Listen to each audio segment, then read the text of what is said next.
Sault Ste. Marie Region Conservation Authority says that Lake Superior water levels continue to be above normal.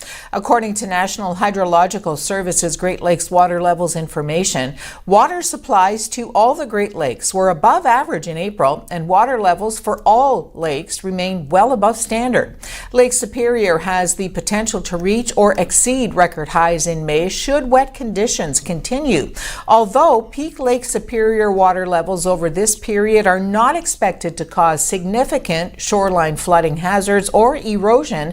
Hazards could be possible in the coming weeks if substantial storm surge and wave action occurs. Strong shorebound winds occurring from the north or west would pose a concern. However, at this time, that's not expected. Lake Superior was 35 centimeters above its period of record average for April, the second highest April level on record.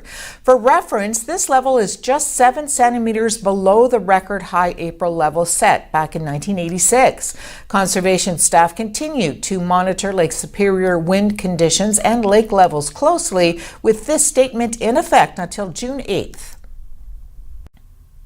NDP health critic France Gélinas said that Doug Ford's scheme to cut the number of Northern public health units to just 2, down from 9, is dangerous to the health and safety of Northerners.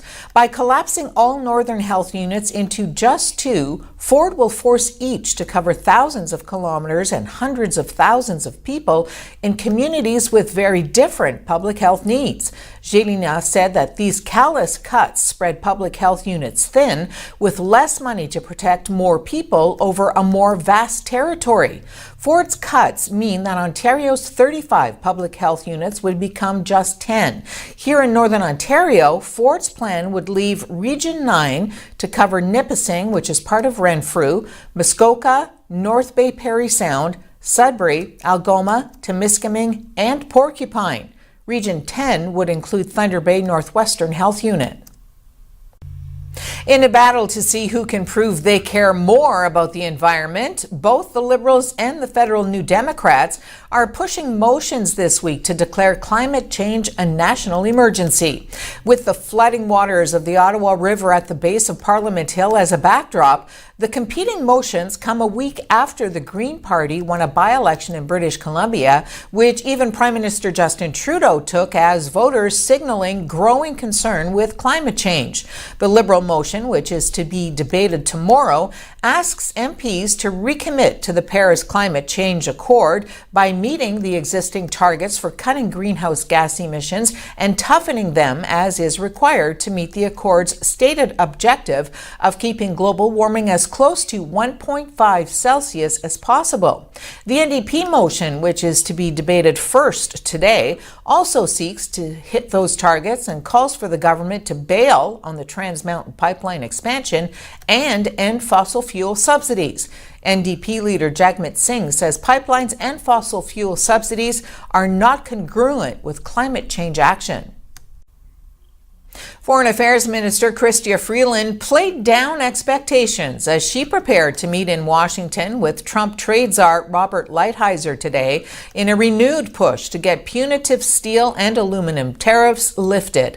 Freeland will also venture to Capitol Hill for a meeting with the influential Republican chair of the Senate Finance Committee, Iowa Senator Chuck Grassley, who expressed optimism yesterday that the tariffs that he too opposes might soon be lifted. Freeland reiterated that since Canada, the U.S., and Mexico have successfully renegotiated a new continental trade pact, one that still, by the way, needs to be ratified in all 3 countries, it's time for the tariffs to be lifted for the competitiveness of the entire continent.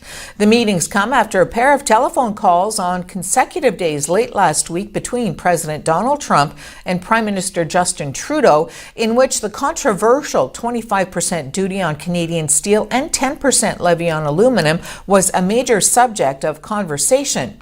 Trudeau also talked to Vice President Mike Pence about them yesterday.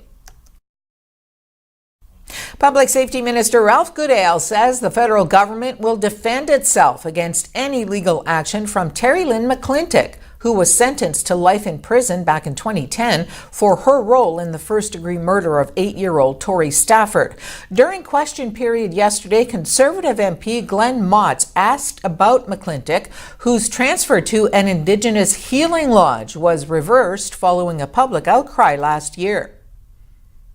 Canadians will remember that the Liberals moved Tori's killer from a maximum security prison to a healing lodge until outraged Canadians forced them to reverse their decision.